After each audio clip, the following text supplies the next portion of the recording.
এ করলেই করতে হবে কার্তিক পুজো। এ যেন রাজ্য জুড়ে এলো মজার খেলা।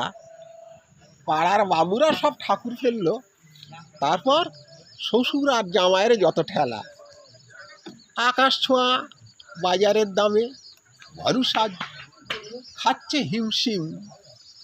কার্তিক পুজোয় চাই বহু সামগ্রী, বাদ নেই ঘুড়ি, লাটাই, খেলনা আর চুষি। জামাই ছেলে করবে পূজা, তাই চললো নিমন্ত্রণের পালা। ৩,০০০ টাকা ঠাকুরের দাম। শ্বশুর বাবা বলল এক বড় জ্বালা।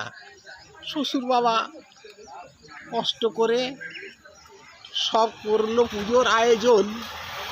এদিকে জামাই ছেলে পুজোর দিনে প্রায় ২০০ লোককে করাবে ভোজন।